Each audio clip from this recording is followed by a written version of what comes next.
Hi, everyone. Welcome to the podcast of the Cleft Palate Craniofacial Journal. I'm Pat Chibbaro, the multimedia specialist. Although whenever I say that and I tell my daughters, they laugh because I'm so not technically savvy, but I always love to intro with that. I hope you're all doing well. I am really happy to be highlighting a paper that sort of brought back some memories for me as a new nurse practitioner in craniofacial surgery back in the late 80s, which we'll talk about. But this is a really interesting paper, and I'm happy to be talking with the one of the many authors of this paper, and the paper, which is OnlineFirst, May 10th. So you'll see it early on in the OnlineFirst. And the name of the paper is Intra and Inter-Rater Reliability and Validation of Orofacial Cleft Classification in the Cleft Collective Cohort Study. Okay, now take a breath. The authors are many, and they are from all over the UK, including Bristol, Newcastle upon Tyne, London, Glasgow, Cardiff, and then all over the UK because, and I'm going to read some of the authors because there are many and they should all be recognized. So it's Amy Davies, who's here with me today. Amy, thanks for joining me. Thank you for having me. And David Sainsbury, the Cleft Multidisciplinary Collaborative, which I'm going to let Amy talk about, Craig Russell, Carrie Humphreys, Kate Fitzsimmons, Jonathan Sandy, Scott Deacon, and Yvonne Wren. I did it. Welcome, Amy. Thanks so much for joining me. Thank you for having me. Thank you. So I always like to start because I think I'm always interested, but I know a lot of the listeners are interested in knowing what motivated your big group to look at to study this issue, and just so tell us a little bit about that. Of course, yeah. So part of my role is I'm the research coordinator for the Cleft Collective Cohort Studies.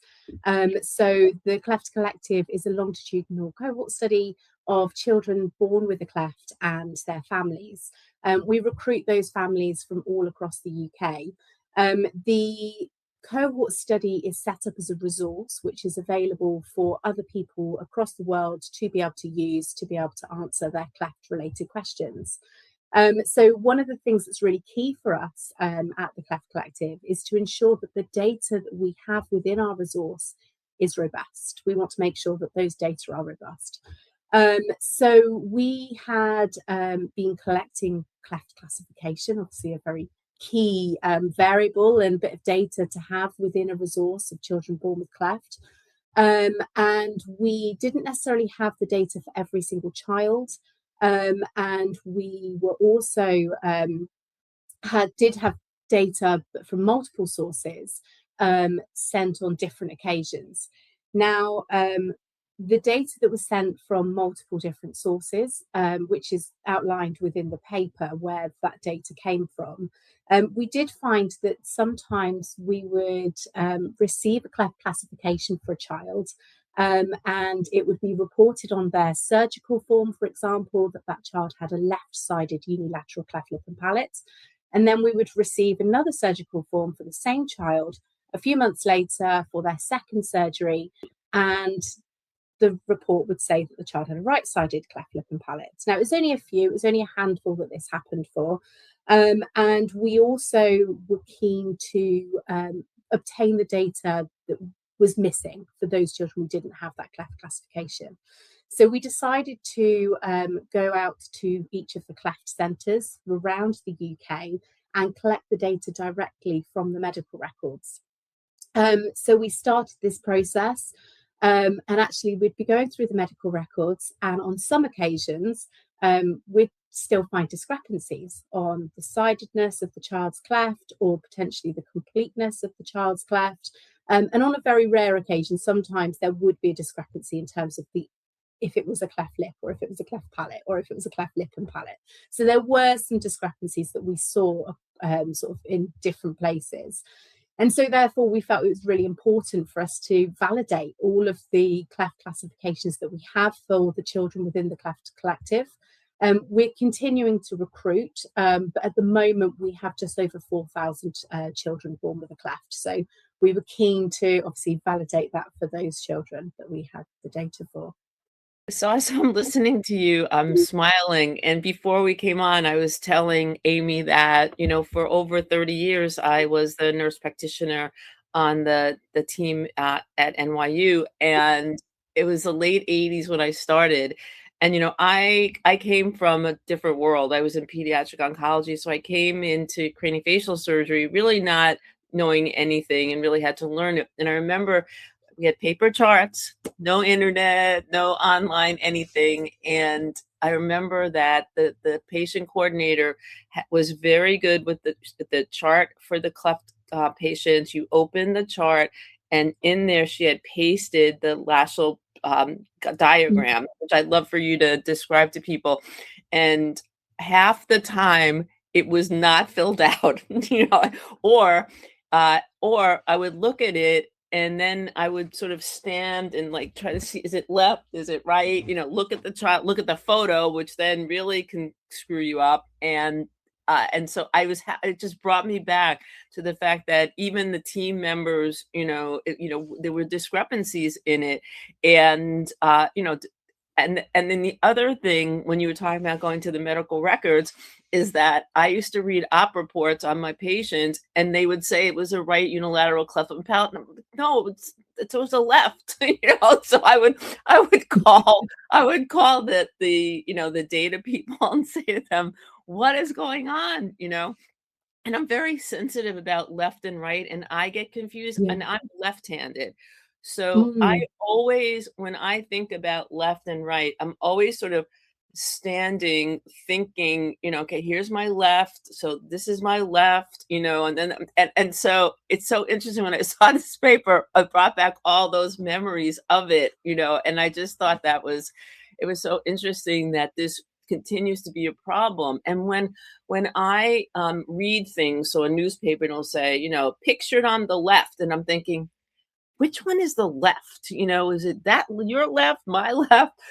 So I think I could sometimes see why that happened. Definitely. But so I digress because it brought back all my history about this. But could you describe what this classification system is, and how it started, and why it can be a little bit confusing? Yeah, of course. So within the paper, we actually describe a few classifications. We start with the simplest classification. So just sort of saying if the child has a cleft lip, a cleft palate, or a cleft lip and palate.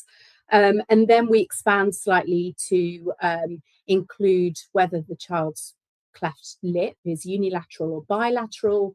And then we ask for if the child's cleft lip is left-sided or right-sided where it's unilateral, and then we introduce Laschel. So Laschel is a palindrome that starts from L on the right-hand side, and that describes the lip on the child's right-hand side, going through the alveolus, the hard palate, the soft palate, and then the hard palate again, and then the alveolus on the left-hand side and the lip on the left-hand side. So it's, when you look at it on a piece of paper, it's the opposite way round to sort of, it starts from left to right in terms of written, how you write it, but the L on the left represents the right-sided lip. So it's based on the patient's perspective. So where the patient's cleft is, rather than sort of what we're seeing. So you can see why it's confusing. When you describe that, I, having done it for all these years, still can understand why it could be confusing, especially if you're new to the whole world of cleft care and you're asked to fill that in, and or it's funny too, sometimes a parent would say, oh yeah, it's on the right side, and I'm thinking, I think it's on the left side. I think it's on, and so it just so you could see where it could become confusing. And I think in the paper you talk about, the confusion of when you get into the palate, is it the bilateral cleft palate, not, and so that I could see that also being being confusing. And did you find that a lot, in terms of when you were sort of looking at it, the whole cleft palate bilateral, what is a bilateral cleft palate? Is it, because I think that can often be confusing. Yeah, definitely. Well, because of the data we used from the Crane database, which is a registry here in the UK, Mm-hmm. they actually use Lachelle, but with just the one H, so LaSalle. So actually, when we came to using the data, we only ended up using LaSalle Mm-hmm. rather than using the full Lachelle with the double H, because it wasn't necessarily collected from everybody. So we can obviously take the double H and we can make it into the LaSalle. So we can take Lachelle and change it into LaSalle. So that's what we were keen to do, so that it was consistent across the board. So I think we actually we were able to take away that complexity from it. But I think it's an important question. I think it's definitely an important question that should also be explored going forward. Yeah, and so talk a little bit about you're working on this with many different people from many different sites, because it's always said that doing multi-center work is the best. Mm. Prospective multi-center work is the purest, is the best research to do. But I mean, I just look at all the authors, including what you explained to me, the Cleft Collaborative. That's 16 sites, right, around the UK. How That's did correct. you how how did you organize this? Were you the quarterback of this team, or what? How did you do this? And what kind of challenges? I'm sure there's pros and cons to it. Um, Definitely. but how do you, and I think especially, I like to ask this so that, because I think there are a lot of people that are thinking about doing work like this with Yes. lots of different sites. And, I know that there are challenges. So I love for you to share a little bit of your wisdom from having done it. Yeah, of course. So I think one thing to say is that yes, there was sort of the idea originally was from the Cleft Collective and something that we worked with the other sites, but everybody involved had such a key part in it, and it wasn't just us that helped organise it. It was kind of lots of different people across the board, and all the authors had such a huge contribution towards this paper. One thing we are really lucky with in the UK is because we have just the 16 centralised centres, we do have a community, I would say. And every year, many of us go to the Craniofacial Society of Great Britain and Ireland annual meeting. And that's often a place in which we can talk, we can discuss possible options and opportunities, I suppose, to be able to take these things forward. And the Cleft Multidisciplinary Collaborative was set up by David Sainsbury, one of the authors. And it was basically an opportunity for trainees from different disciplines across the UK to be able to get involved with research. Because obviously, a lot of people want to sort of dip their toe in, I suppose, to research, but don't know where to start, don't know how to start, don't know who to collaborate with. So this was a fantastic initiative set up by David, and it was something that really helped us, because what it meant was we were able to have many trainees across the country being able to collect the data directly from their sites, which made a huge impact. As I mentioned, we also worked with Crane, which is the national database of cleft. It's a registry within the UK of children born with a cleft. And they were fantastic as well. So it was fantastic to be able to work with them. We had close connections with them, and they collaborated really closely with us to be able to help provide this data for the Cleft Collective to be able to validate those cleft classifications. We were then also able to help them classify some of their cleft classifications as well. So, it was great to be able to work with them and everybody involved.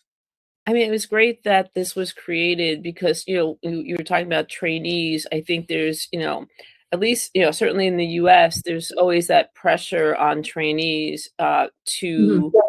to do research and do it early on. And I think to have created this is really sort of a gift to the trainees. I think it's a really good thing, to to have there for them, you know, and it also gives you such a great N, you know, you've got a huge, you have thousands, you know, and so I think that's really important. One thing, you know, and I was looking in your methods, you know, your data collection, you had 7 different sources. You know, so talk about that a little. How did, you know, did you sort of divide and conquer and put it all to, you know, somebody took that source and then, you know, how did you do that? Yeah, of course. So, so the 7 different sources were either directly from the Cleft Collective, which could have been parental questionnaires, so it's mothers and fathers who had responded to that, or mothers' partners as well. We also then had biological sample transfer forms as well. And we also had surgical records as well within the Cleft Collective.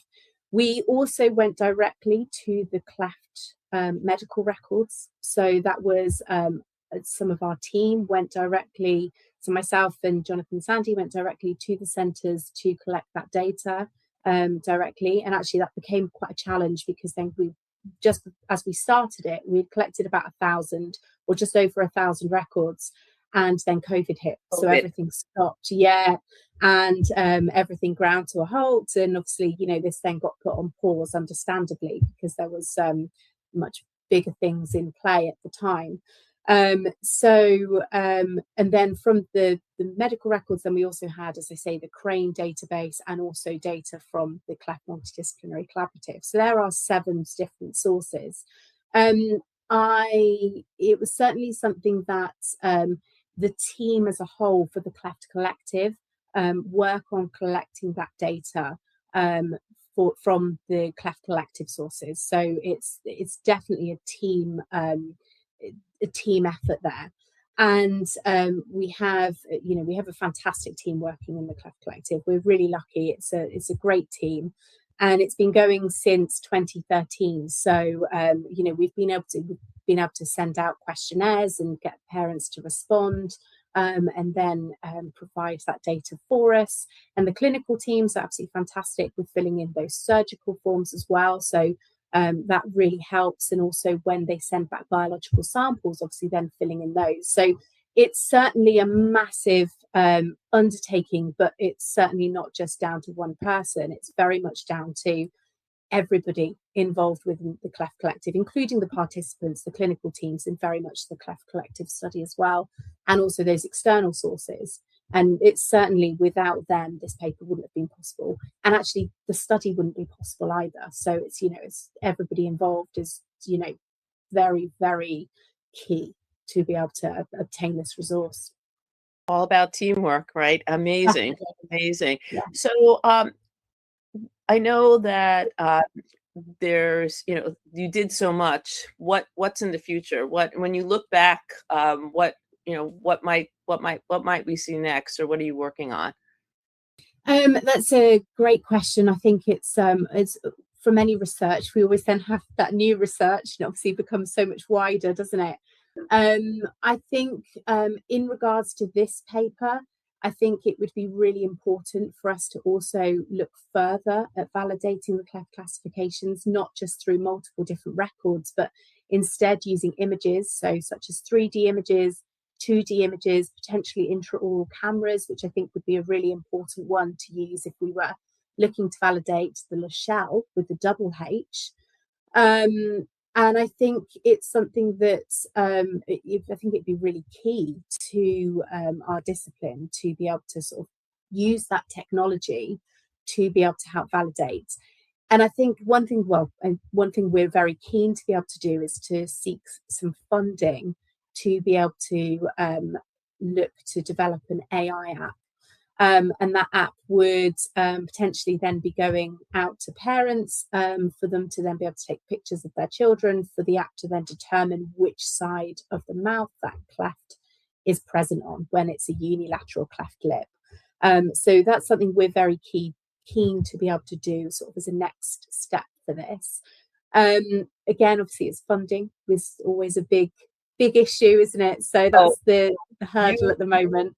You know that we feel that in the US, especially now. We feel it.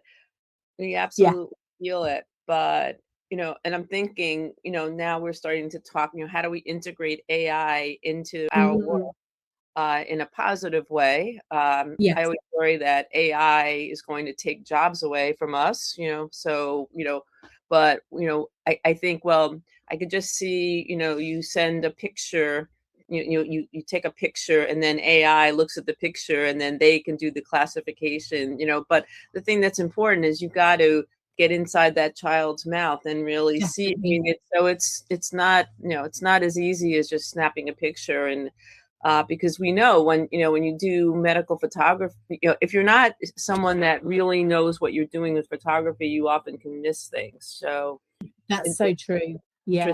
interesting. No, I think it was really interesting and fun for me to read this paper because it really brought me back to the early days of this. And it's so interesting that there's still, all these years later, these challenges, Yeah. and so let me anything else oh, I know what I wanted to ask you. So so you've been doing research now for a bit. What's your recommendation to a trainee or someone that is thinking about doing research? Any words of wisdom for them?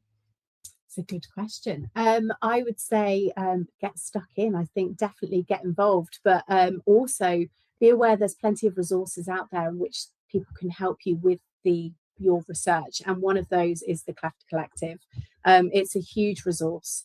It's representative of the children in the UK born with a cleft. We recruit from families from, as I say, across the UK, all of the cleft centres, and it's there to be able to use. So I'd really encourage researchers or trainees to get in touch and sort of do get involved in research, but also to ask your colleagues, because quite often somebody might have an idea but they might not have the time to be able to undertake that work. So that collaboration can be so powerful, and I think establishing those collaborations makes a huge difference in research. Absolutely. Goes back to, doing it as a team, Yes. the more support you can get. Absolutely. Well, great. So let me repeat the name of this paper. Not sure I'm going to name all the authors, but the paper, which is OnlineFirst, May 10th, is Intra and Inter-rater reliability and validation of orofacial cleft classification in the Cleft Collective Cohort Study. Amy Davies is I'm going to call you the quarterback of this paper.